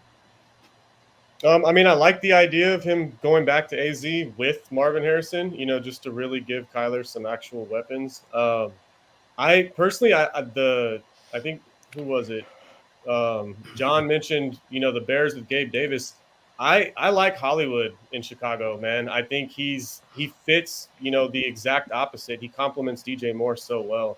And then again, he's a cheaper option than say like a Calvin Ridley, I think.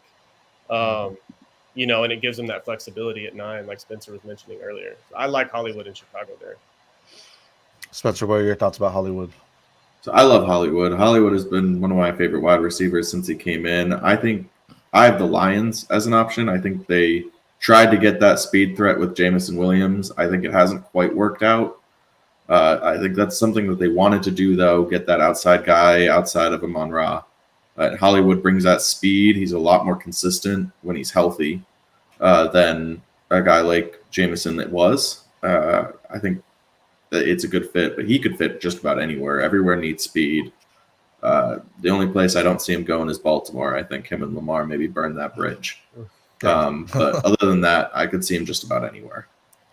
I have him staying in Arizona. I mean, Kyler Murray, played with him in college, and Kyler Murray asked for him to be there. So I don't think he's necessarily be asking for anything crazy. So I think it's just good to have that chemistry there.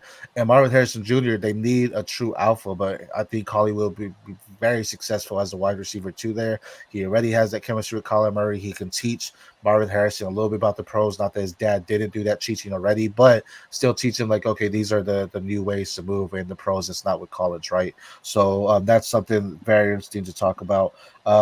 This wasn't the next guy here, but man, H-Town Ultimate's coming out. Tyler Boyd, let's talk about him. He is testing the market too. A solid wide receiver 3 in Cincinnati for the past few years. They had Jamar Chase, T. Higgins, and then Tyler Boyd, someone that's always consistent, who I always feel never has the true value in your dynasty leagues. But Spencer, what are your thoughts on Tyler Boyd? Tyler Boyd's great. I have him going to the Panthers. I think they need a good, consistent weapon. Kind of an upgrade over what they got with Thielen. But Tyler Boyd is great. I hope my Giants sign him. I think we could use him in the slot as kind of a more consistent guy for Daniel Jones. Wandale struggled with those injuries and just kind of underperformance for who he is, where Boyd can be reliable. But, I mean, he could sign anywhere. Falcons need a wide receiver 3. They really need a wide receiver 2. There's I could name a million spots. Tyler Boyd will fit in great wherever he goes and outperform whatever people think he's worth. What are your thoughts, JT? Yeah, I mean, he's just a smart football player, man. He does his job. He's a blocker. He can play in the slot, which is where he's comfortable, but he also plays outside. I think personally, I mean, I like a fit like Miami. Even with Waddle in the slot there, I think he's the total opposite of, Reek and Waddle. I think he's a more possession-based slot guy who, finds soft spots in zone. And I like that fit, giving them a real wide receiver 3. But, I mean, just like Spencer said, yeah, he's one of those guys who can fit in anywhere. Atlanta makes a lot of sense, too. I like that. That makes, it sounds right. With those twin towers there, you give him a little slot guy who's getting open. I think that's smart. I had him going to Jacksonville. That's assuming they don't re-sign Calvin. I know Christian Kirk can be something similar, but if you have Christian Kirk and then Zay Jones still there, you could possibly have Tyler Boyd fill that slot role. I do think Jacksonville's going to get another wide receiver, whether it be someone in this free agency or the draft. I think they just want to try to make sure that wide receiver room is stacked because each of their wide receivers has gotten hurt. So I think they want to make sure they have some rotational pieces. Parker Washington came out and did pretty good in his time showing there, but I think having a veteran like Tyler Boyd can teach a guy like Parker Washington a little bit more about the position and how to actually utilize the slot position a little bit better as well.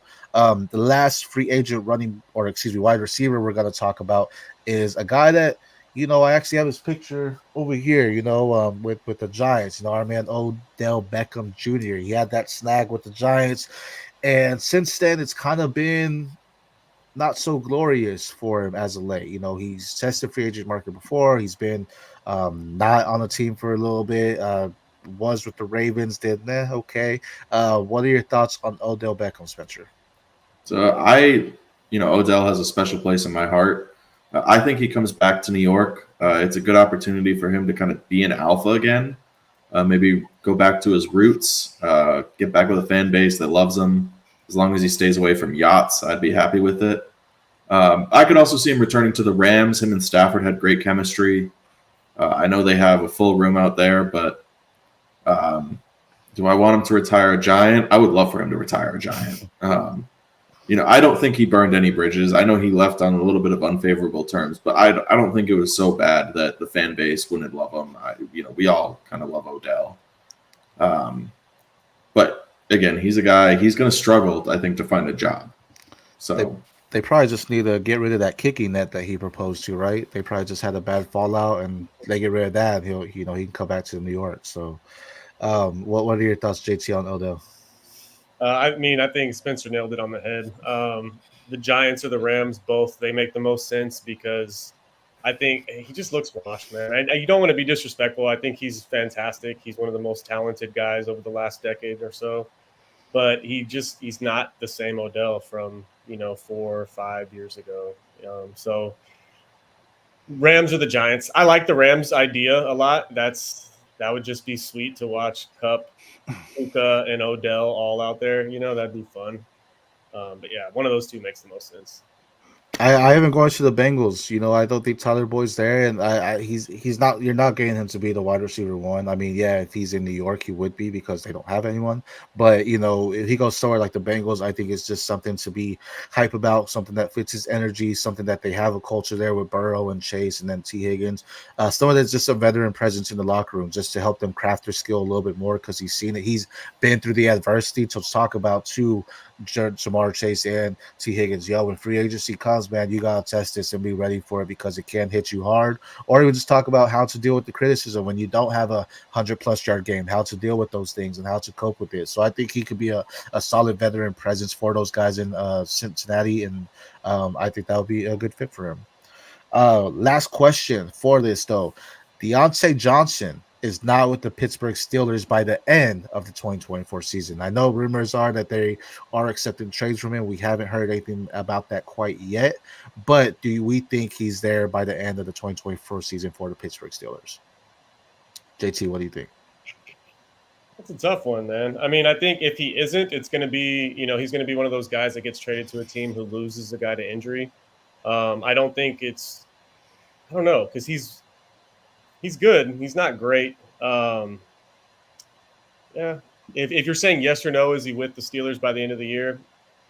I'd guess no, just because where there's smoke, there's fire, and it seems like his name has been in that rumor mill for the last 12 months. That's so fair. I think, yeah, he probably gets moved. What do you think, Spencer? Yeah, I think he's out. He was kind of lack of effort towards the end of the year. You could tell he was disgruntled. I think Tomlin's kind of done with him too. It just seems like that relationship is frayed. I don't know where he goes. I could see maybe the Texans going cheap. Follow the Jerry Jeudy deal, maybe a little less because he costs a little more money. So maybe a 6th round pick from the Texans, go get him in that room. He can play kind of that wide receiver 2, wide receiver 3 role for them, fill it out. But he's not on the Steelers. I don't think that relationship is repairable at this point. I think that's a great fit if he goes to Houston. That's just a solid guy for CJ to have, someone that you can trust, has the hands and the targets there for him. I don't think he's with the Steelers. I said the question was by the end of the season, but I feel they're going to try to trade him. If they don't have him before the draft, we may see him get traded at the draft, just because I think he does have value. I don't think it's a team. They could possibly get a second for him, to be honest. He's still a younger wide receiver, right? He's a 27-year-old wide receiver. So I think you still can have some years of him. a second maybe higher on him, but I think they can go out there and fetch that for a team that's looking for a wide receiver. Or again, I mentioned KC earlier. Watch them just go out there and sneak a guy like a Deontay Johnson because again, his hands are reliable. Is he an elite wide receiver? No, but I would say he's a great wide receiver. He's not is he not mediocre? He's not elite. He's not good. He's great. So I think that's a good place for him, and I think a veteran team that doesn't necessarily need an alpha, but needs a solid wide receiver 2 or a slot will go after him. Ace, I'm keeping us with some comments here, but do you see Claypool reviving his career anywhere? Man, Claypool was a one and done guy. He was that guy that had the end zone targets. I just don't. He's not someone to me that pops off as a wide receiver 1 or even a solid 2. So he's in a crowded room, or he was in a crowded room with Miami. I don't know if he's doing much more anything else. What are your thoughts? Does Claypool revive his career anymore? No. I'd love to see him do it. Yeah, I would love it. He's awesome. He's a fun player to watch. But yeah, I don't see it happening. It just seems like he gets in his own way a lot of the time. He steps on his own toes too often. Yeah, there's a lot of traits, but yeah, there's too much going on. He's too much of a diva for what he is. If you're going to be a diva, you have to at least play okay, and he just hasn't. I think he's going to be most remembered as the guy who set the Bears back an extra year. John McLean comes out with a fire little trade here. Deontay and a 2026 pick for Justin Fields. Yes or no? If you're the Bears GM, do you take that, Spencer? Yes. I don't even care about what pick it is. Yes. For sure. What about you, JT? You take that? Yeah, it's a smart move. I think people have been rumoring that swap with some type of pick package involved, but I think it makes sense for both sides. I would love to see Fields in Pittsburgh too. Nice. Let's move on to some tight ends here. There's a couple tight ends we're gonna talk about before we get in some IDP guys. Noah Fant, just a tight end that had a good season out in Denver, came to Seattle, just didn't do crazy much. Didn't do that top 10 season like he had in Denver there, but still a good tight end. Spencer, what are your thoughts on Noah Fant? So I do like Noah Fant still. I think he's shown that he still has what it takes. Some big plays, some big games here and there. Just wasn't a focal point in Seattle. I know Jonnu just signed with the Dolphins, but I had him predicted to the Dolphins. I could see him going maybe to the Bengals as well. Kind of fit that tight end spot. They tried with a similar guy with Irv Smith, but maybe they pay up a little bit, get Fant to go out there and catch some passes. But I think he's still a weapon, and I think he's developed into a pretty solid all-around player as well. JT, what are your thoughts? Yeah, Fant's one of those guys. So, I mean, I'm a big fan too. I could see him as like a late career breakout, like a lot of tight ends tend to be. A place that I keep circling back to with him is the Chargers. I like Gerald Everett. Don't get me wrong. I like the idea of them having another inline weapon, whether that be Bowers through the draft. I like the idea of Fant there, though. He's, 4 or 5 years in the league now. So you don't have to worry about that, adjustment for the tight end. He's already well adjusted to the NFL. That's fair.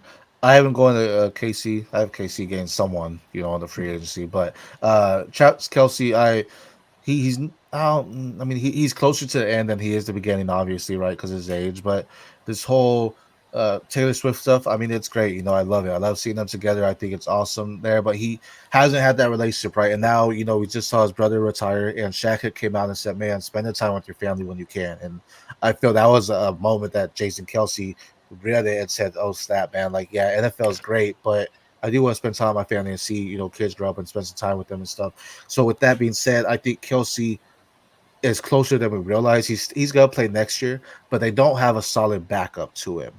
I think having a guy like Noah Fant that can learn from arguably the best tight ends to ever play the game in Travis Kelce will benefit, and that's someone that can also grow with Mahomes, who signed a 10-year contract not too long ago, right? So someone that could just be there and rely on him. I think he fits kind of what Andy Reid's looking for as well, and I think that will just be a great fit for him. I don't think he's necessarily going to start, and he can get starting money and start on the team, but I think if he has an opportunity to sign with KC, why wouldn't you take that? They just won a Super Bowl. You're going to be learning from the best ever.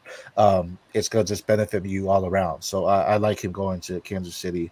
Another top 10 guy, or has been in the top 10 before and kind of just hasn't since he did that, is Austin Hooper. He's testing the free agency market. What are your thoughts on him, JT? I mean, Hooper's another one of those guys like Gabe Davis, where it's like if anybody mentions being excited by a Hooper landing spot, I'm sending him to them. I don't actually have any Hooper shares, and that's intentional. Nothing against him. I just think he's, if he's not a tight end one, I just don't think he has that in him. So I don't know. He's just not of much interest to me. Solid tight end 3 in real life, like for an NFL team, but in fantasy, yeah, I'm good. Spencer, what are your thoughts? Yeah, he's a solid dude. I think he goes back to Cleveland, or maybe Tennessee, like just one of those spots that it's good that he's there. Safety blanket. He's been there before. They know him. He knows the guys. But I don't think he's anything special. I think that was kind of a fluke season where he popped off. So if somebody gets excited, I'm with JT. I'm sending him over. I like that. I'm going to ATL, especially after they shipped Jonnu Smith just as just a backup to Kyle Pitts. And now you talk about if Kirk Cousins goes to ATL and then they get someone like Austin Hooper and Kyle Pitts is down, who knows? He could become a top 10 tight end as well. Again, just for that reason of, Kirk Cousins likes to target his tight end. So I'm going there. Am I excited about him? No, not necessarily, but I think he still, can get it done. He's a taller tight end. He knows he has good hands. It's just he doesn't do much after the catch there. So that's where it lacks in the time where he was doing good. It was the quarterback necessarily just targeting him, and they didn't really have any options outside of him. John, agree with some of us here. Bengals, Dolphins, Chargers, or Jets for Noah.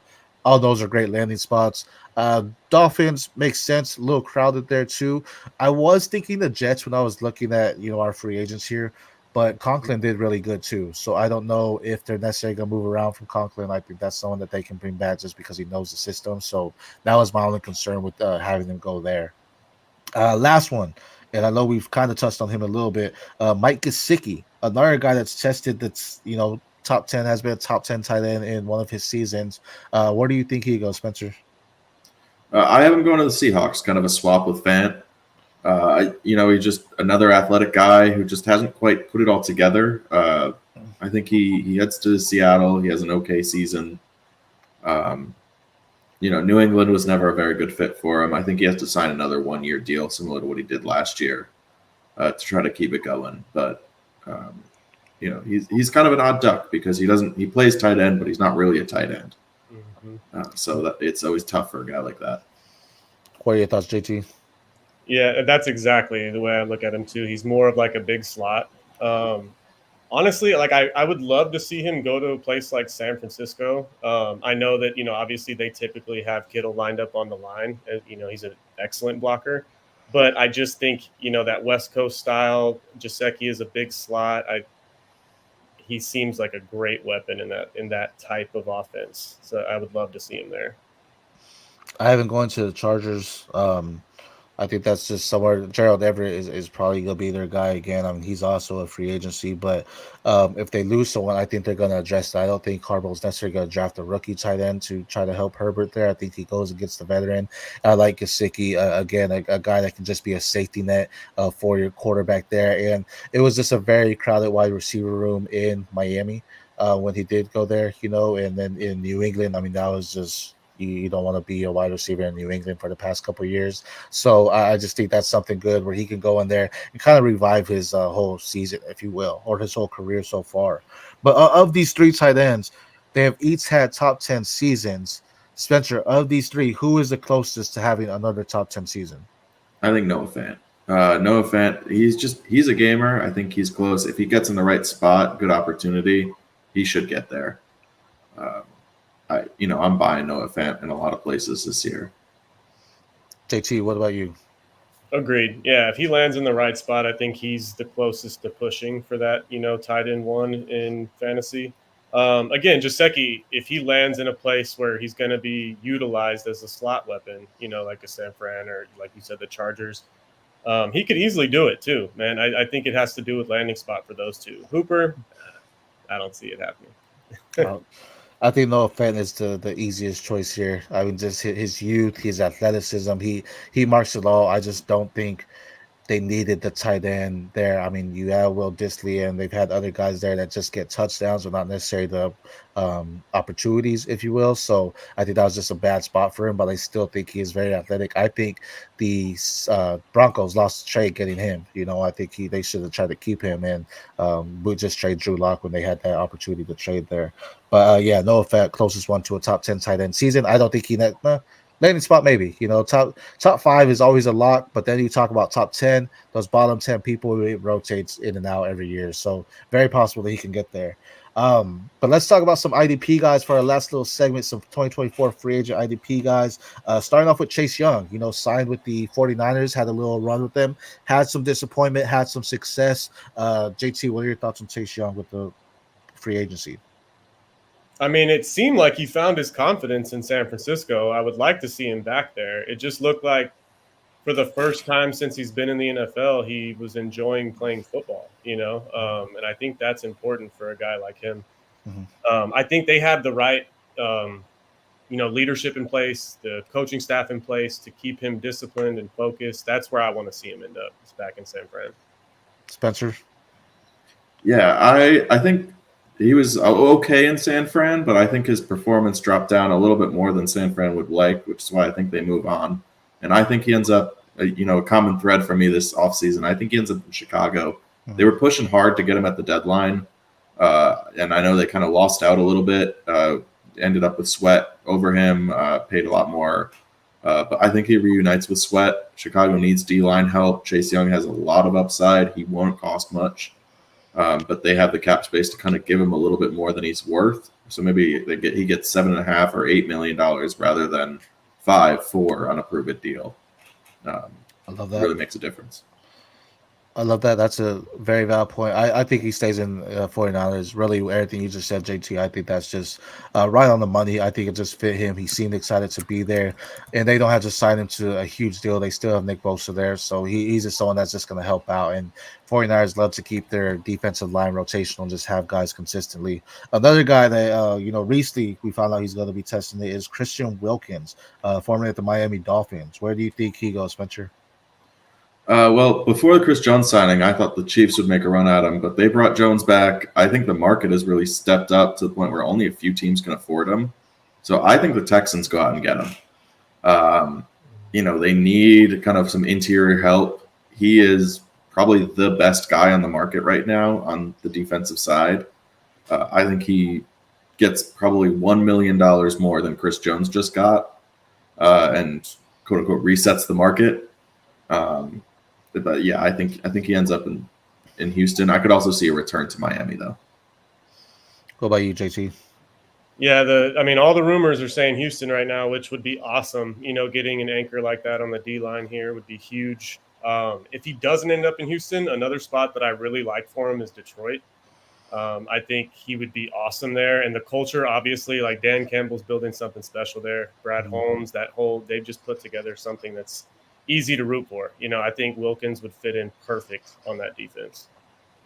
I have the Patriots here. I know that's a rival there, but I just think we have a new head coach there where we're not going to see them splurge on the wide receivers like they had these past couple years, where they're actually going to try to build some defensive presence there as well. And he's a great veteran to have. And the Patriots are in an odd situation where they're not super old, but they're not super young. But then they're not that good, right? So they're kind of in a situation where they just need help consistently and someone that can just be a vocal leader. And I think Christian Wilkins can do that. So I can see him going to New England for them there. Another one from Miami, Jerome Baker, linebacker. Where do you think he may go, JT? So he's one of those guys. I mean, obviously, contracts are going to have a lot to do with these landing spots. But, Jerome Baker makes sense as a Cowboy. They have the worst linebacking corps in the NFL probably. So they need a guy in the middle actually going to make the right reads. If he doesn't go to like a place like Dallas, I like him in Cleveland too. I think their defensive alignment, he would just fit in perfect there, and it would free up, Jock to kind of roam and be more of a free roamer, which I think, really allows him to play his game more naturally too. So I'd like to see him in Cleveland. Spencer, what do you think? So I think Jerome Baker goes to Seattle. They have a huge kind of hole at their linebacker position. I'm not even sure they have any linebackers on their roster right now that are worth starting. So I think Jerome Baker makes a lot of sense. They freed up a lot of cap when they cut, gosh, why am I blanking on his name right now? Adams. When they cut Jamal Adams, they freed up a lot of cap, and also they freed up a linebacker position, regardless of whether he wants to be a safety. So, I think it's a good fit there. I think he's an underrated linebacker, although he did have 78 tackles this past season after having 101 before. But he did play 4 less games than he did 2 seasons ago. So I think he's an underrated linebacker that can definitely be someone that can, he knows how to track the ball. He knows how to go. He's a solid all-around tackler, knows how to wrap up effectively. I even going to Houston. I think there's someone that needs a solid inside linebacker as well. I think they have the outside kind of covered there, but someone that can be in there and, again, be a veteran. D'Amico wants his linebackers, and I think he knows how to rotate them effectively, and he also knows what he needs to do. And he's a guy that's a vet that you don't necessarily need to train him in anything. He can go in there and just be a day one starter for you and already start to eat for you there. Another guy, Devin White, a guy that's consistently a solid linebacker as well, testing the free agency market. Spencer, where do you have him going? So I'm going to the Eagles. I think he's going to go cheap. He's been good for us in fantasy, but awful in real life. He can't cover to save his life. So I think the Eagles tested out, I want to say like 6 or 7 kind of former big name guys last year at linebacker. None of them really stuck outside of Morrow. So I see them taking a shot on him, giving him a good prove-it deal, get him in that solid defense, and see what he can do. But I think he's going to struggle to find a job because I think he is going to think he's worth more than he actually is. What do you think, JT? Interesting, man. Was Devin White that bad in coverage this past season? Oh, I think he was the worst linebacker in coverage in the NFL. It was, and you watched him play, and you could see it. I mean, a tight ends would put him in a spin cycle, and you're like, you're 3 times as athletic as this guy. What are you doing? That's kind of crazy to me. I've always seen Devin White as like kind of a stud, like he's a beast. He's the type of guy I want leading my linebacker room, but. Interesting. I had him landing either with Green Bay or if they didn't go Christian Wilkins, as the D tackle, I thought Devin White and Houston made a lot of sense. And I know you said Jerome Baker, SC. The idea of a linebacker coming to Houston, it seems to make a lot of sense. Miko's gonna find that green dot guy for his defense. He's gonna find him this year for sure. Devin White makes some sense there. I even going to the Giants. I know they have Michael McFadden and Bobby Okereke there, both in the inside, but I think he's someone also that can just go in there and plug and play. He's a veteran as well, so you can just have a rotational thing, keep all those guys healthy in there. And I think that was a struggle for them last year too. We talked about the woes on offense earlier, but their defense was horrendous as well. And I think having some solid linebackers helps. Kayvon Thibodeau started coming along as well, but they definitely need someone else that can be, like you just said, the green light guy. Okereke can be that too, but I think having 2 guys that you can have rotate or anything like that can be something big, and that's something that can just benefit their defense and try to build as a whole, where they don't have to worry about their linebackers, their veterans. They can get youth elsewhere for them. Next one, interesting one is Josie Jewell, a linebacker in Denver that doesn't get enough recognition, but consistently, leads that team when it comes to tackles. What are your thoughts on him, JT? So he's actually the guy that I thought fit in with Philly. I think he makes sense for the Eagles. He's a really good pass rusher, honestly. Like I think that's where his bread and butter is. And he seems like the type of guy that, if the Eagles, I think they're going to move on from Hassan Reddick. And if that ends up being, I feel like Josie Jewell would just slide right into that, role as that outside linebacker edge rusher. What are your thoughts on him, Spencer? I think Denver keeps him around. Denver's going through a lot of changes. I think he's the captain of that defense there. I think they need to keep him. If he doesn't, he's the type of, I think he could fit in anywhere. He's a really underrated, really solid linebacker. As JT said, I could see him on the Eagles. But I think Broncos maybe even overpay a little to keep him around because I think they need it. Yeah, I think so too. I think he just resigns just because they have chemistry with him already. They know what they're getting. I mean, past 2 years, over 100 tackles. He's not even playing a full season. Granted, last year he just missed one game, but the year before he missed four there. So just a solid linebacker that's gonna get it done. And they need help everywhere else, so they need to try to re-sign what they can, so they don't have to go in there and just start fresh. I mean, you have a guy like Sean Payton there that you're not trying to necessarily do that. You want to get the wheels rolling as soon as season starts. And if you lose a guy like Josie Jewell from your team, that's just going to hurt and just crumble the defense completely, where it's already standing on one leg. Next guy, another linebacker, Bobby Wagner. I'm gonna start off. I just hope he re-signs with Seattle. I think just let him retire as a Seattle Seahawk. Regardless, though, whoever gets him, I mean, this guy, I'm gonna say, arguably the best linebacker that we've seen in the past decade. I think is Bobby Wagner. Just from everything you want, from the leadership skills, from the locker room, from what he does on the field, from how he tackles, how he tracks the ball, how he could be in zone. He's the total package when it comes to linebacker, and I definitely think he is in contention to be the best linebacker of this past decade. Spencer, what are your thoughts? Yeah, I agree with everything there, including the re-signing with Seattle. Mm-hmm. I really hope they stick around. He can retire there. He's kind of the last member of that great core they had. I know he went for a little bit. He went away, won a Super Bowl, come back. He's got to stick there. Honestly, Devin White, I hope, kind of plays behind him and learns how to be a linebacker with his traits behind a guy like Bobby Wagner and passes the torch. But Seattle, it makes no sense.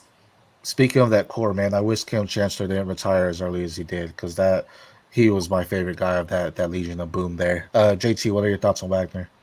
Yeah, I think we're all in agreement there. He belongs in a Seahawks jersey, and he needs to be a defensive coach for them when he retires. He just belongs there. It's perfect. Yeah. He's a Seahawk, man.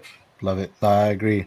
Another one, a guy that I'm super, high on just all off season last season. After they drafted Trent Simpson last year, the Baltimore Ravens, Patrick Queen, testing the market here. Spencer, where do you think he goes?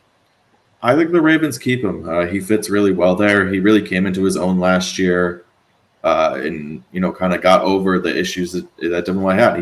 He learned how to cover a little bit better. It's hard to tell if that was playing next to Roquan Smith that kind of let him kind of do his thing more, and Roquan covered his deficiencies, or if he really just stepped up. I'm of the vein that he really stepped up, and I think they keep him around, but I think he's going to get a big deal wherever he goes. JT, what are your thoughts? Yeah, I'm right there with you. I thought the trade for Roquan just brought out a different side in Patrick Queen. You can tell they work really well together. Queen, he's like a sponge around Roquan. He's following him around like a little kid with his notepad, and I love that. It's only going to help Queen continue to develop. He looked great last year playing next to him. It makes the most sense to bring him back. If they don't, that's what Devin White was one of those where I've been hearing some smoke of him going to Baltimore if Queen leaves. So that it's going to be interesting. Devin White and Roquan, that would be a pretty Baltimore, man. They always stay to get their guys. They just always. I don't think there's been a year where I'm like Baltimore has a bad defense. I am going to New England. I think it's just for whatever reason. I think New England's gonna drop the bag on defense this year. Again, they've been going heavy on these wide receivers for no apparent reason, and it always fails. So I think a new look's going in there. We're gonna see some defense come in there, and Patrick Queen's gonna get paid. He's to me, he's probably the top linebacker in the free agency right now, and I think he's going to get paid. And I think you can have someone where in New England, it just seems Mayo's going to be like, yo, I want to make sure my linebackers are ready and gritty and hard knocks, if you will. And I think Queen fits that mold, and I feel like he can go to New England there. Another guy that kind of revived his season, or at least was a little bit more consistent still, is Nicholas Morrow with the Philadelphia last year. Had 93 tackles, 3 sacks. Where do you think he goes, JT? Well, like Spencer was saying earlier, he was the one guy out of that, like Victor Cunningham, Nakobe Dean. They had a bunch of guys there. He was the one guy that seemed to be consistent. I think the Eagles bring him back. I don't think he's going to demand a ton, and he already knows the defense. He's been there for a year. It makes the most sense for him to stay in Philly. Spencer, what do you think? Yeah, I agree. I think it makes a lot of sense for them to bring him back. Maybe get him a 2 or 3 year deal, kind of lock him up for the rest of probably what his career is in the NFL. He really stepped up. He's a solid kind of coverage, pass rushing guy. I think former D-back.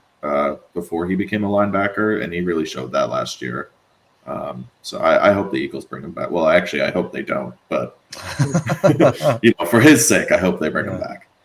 I have the Eagles too. I just don't see why he would necessarily want to test the market. Like, you already know the team there. They've already built something. He looked great last year, so I think they're just gonna bring him back, and that's just gonna fit him and his family and everything he needs to do. Like, I'm not trying to move again. He's been with 3 teams, I think, over the past 3 years, the Vegas, Chicago, and Philly. So just sticking there and having it, I think this is something that he wants to do. Before we head out, let's go into the defensive backs. Buda Baker, arguably one of the best defensive backs in the league, going into that free agency this year. Spencer, where do you think he goes? So I think Buda Baker goes to the Cardinals. I think, Buda is that type of guy, though, where he's a stud. I think they can afford him. Come around, it just makes sense. But he's going to be in demand if he tests the market.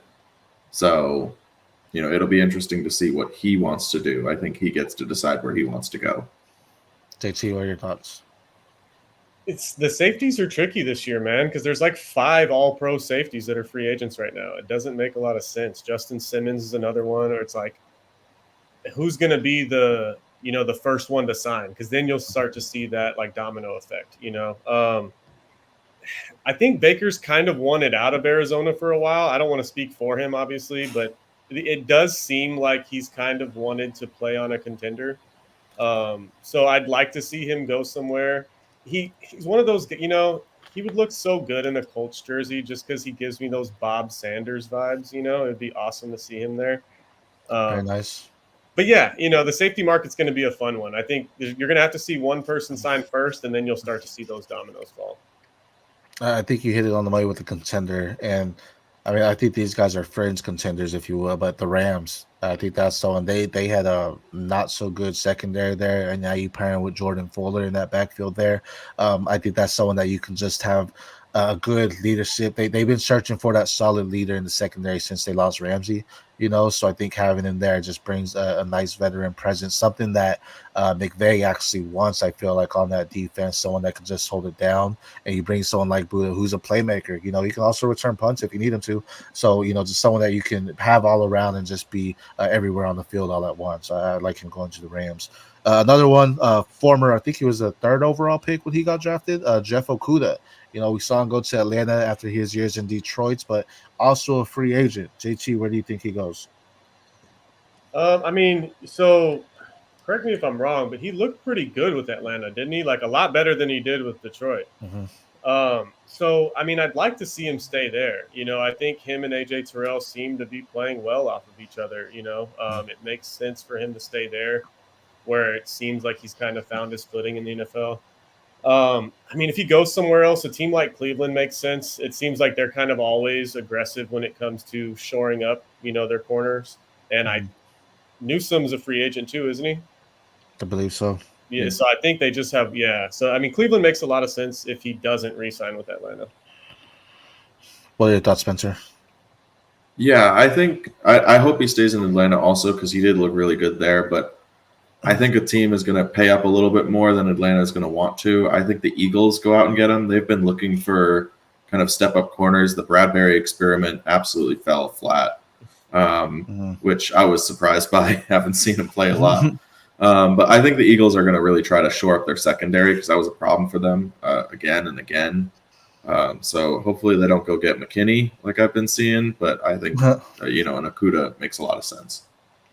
I haven't stayed in the ATL. I think it makes sense for him to get the bag, but at the same time, sometimes I feel some players just stay loyal to a team that gave them the second opportunity. And I think that's a situation for Okudah because, he did face a lot of adversity, being a top 3 pick and not just showing out in Detroit, whether it be battling through injuries or just not producing as they wanted him to when he was on the field. And then Atlanta came in, swiped him in, and now he's with AJ Terrell. And I just think it was a good mix for him that if they're able to re-sign him, I think they will, and I think they'll try to give them what they can. Now, of course, if he's one max, whatever the max may be, then I think he passes on. But I think he may take a little bit less than what he possibly could get just to stay home and stay fit in a defense that wanted him and was aggressive to go get him last season. Two more here. Darnell Savage, testing the market here. I feel he's been an underrated safety, if you will, for the Green Bay Packers, but someone that is also up there in age a little bit, and then can don't really know what he can do. Does he stay with Green Bay or does he go somewhere else? Spencer, what are your thoughts? I think he stays green, but not in Green Bay. I think he goes to the Jets. I think they could use that extra safety help. I think they have something really well built there. So long as Aaron Rodgers can kind of stay on the field, and I think it makes a lot of sense for them. But I could also see him going crosstown. I could see him going to my Giants. I do think McKinney leaves. I think they need a safety when he does. We've been looking for a safety for a few years now. Mm-hmm. So I could see him fit in really well with Dable's scheme and kind of working there. JT, what are your thoughts? I like that Giants landing spot a lot. The safety class is going to be a tough one for me because I think Savage is going to be 5th or 6th on that list. So he's going to have to wait his turn. You're going to see McKinney sign. You're going to see Simmons sign. You're going to see Baker sign first. And depending on where they land, he could end up back in Green Bay on a lower deal than he wanted. I like the Giants. That makes sense because I do think McKinney's leaving. Not, by any reason other than he just, he takes the max and gets paid. Yeah, he had 50 tackles last season, but he also played 10 games. Again, for whatever reason, I don't know. My little voice in my head is telling me New England spends money on defense. I think he goes New England as well. That means they get, if they do what I'm saying, they get Christian Wilkins, Patrick Queen, and Darnell Savage on that defense. I think that's a pretty start for Mayo, and it's like, let's just focus on rebuilding this offense. They already says they want to by trading Mac Jones. Let's focus on the draft and get these young guys for the offense, and let's get some veterans guys to hold down the defense. I think that's a move we see them happening to do, and I think they'll be aggressive in defense in the free agency, so I think Savage can go there. Last guy that we're going to talk about who's kind of been like a one-hit wonder. He had a phenomenal year, first year in Carolina, and then kind of just stepped off. And that's going to be Jeremy Chin. Where do we think he goes, JT? Man, another one, where realistically, I think he ends up back in Carolina on a smaller deal. But he could end up in the division signing with the Falcons on a low deal after, 5 or 6 other safeties signed. He's a tough one because he's more of like a in the box type of safety. He gets beaten coverage often. So he's going to have to find the right scheme. Somebody who's really aggressive and plays like a single high, which that's not a good defense to play anymore in today's NFL. So he's a weird fit. I think Chin, I don't know. I like him back in Carolina probably. Spencer, what are your thoughts? Yeah, I definitely like Chin a lot. That 1 year that he played was his only healthy year in the league so far. So I'm hoping that he kind of finds a spot. I think Cameron Curl moves on, and then I think he moves to the Commanders. They kind of play a 3 safeties a lot and have one guy who consistently is in the box. So Chin in that role, kind of being able to play more of a hybrid linebacker, I think is the best fit for him and kind of gets him reset. Rivera kind of has something, he loves stealing the Carolina players. So, I think Rivera is he gone? He's gone. He's gone. But I think the Commanders keep that mentality. I don't know what it is. Like, there's just something about that screams to me. That's fair. I've been going to Minnesota just because I don't necessarily know if he's a starter, but learning behind someone like Harrison Smith, but also you said playing that hybrid role, they do need some more linebacker help there as well. So I think he's just a plug-and-play player where that versatility is going to help him. To be honest, that could be what a team's looking for more so, is someone that they can move around, not as a starter, but have as a backup whenever, hey, someone got hurt or we need you in for a couple plays. You can play multiple positions. And I think somewhere in Minnesota can just help that because I feel they didn't really have that much depth whenever their guys got got hurt. And this is someone that you can go in there and have it to say, okay, if Harrison Smith goes down, here you go. Okay, if Ivan Pace goes down, here you go. And Daniel Hunter is also testing that market. So they may need some linebacker help in general or some edge help. He's not necessarily the edge guy you're looking for, but he does have some speed, has battled some injuries the past couple of years, but I think he's someone too that it's going to be interesting to see. He's not going to get a max, but I don't know if he's going to come back to Carolina just because of the downfall. The disrespect he's been getting since he's been there as of late. I just think it's time for him again. Change the scenery, try to redo some things there for you. Just breaking news here because we were talking about it, but Kirk Cousins and Vikings remain in contact, but it looks like he will test free agency. So we'll see what happens with him.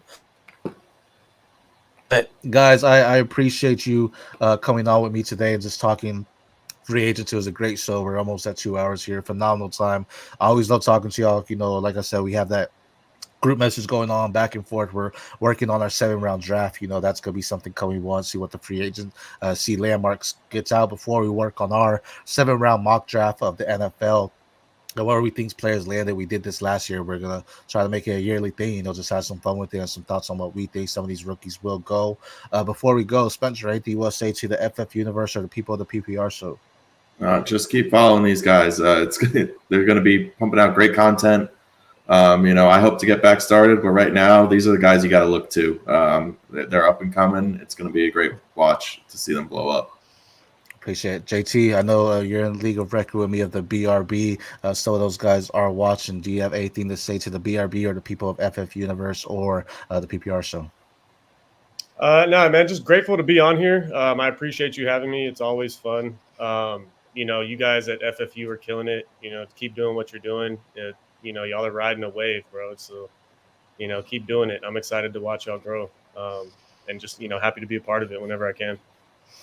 Well, I definitely appreciate y'all guys. I mean, again, two of my guys that I rely on, the behind closed doors, if you will. They don't say a lot necessarily when it comes to it, but these are two guys that, you know, I'm hitting them up with all the advice I need, and they give me some great insight as well. So you'll see more of them on the PPR. So I am SC for Spencer, JT DocHoliday, aka Sports with Buzz on X. This is the PPR show brought to you by the Fantasy Football Universe. Until next time, guys, we'll talk to y'all later. Peace.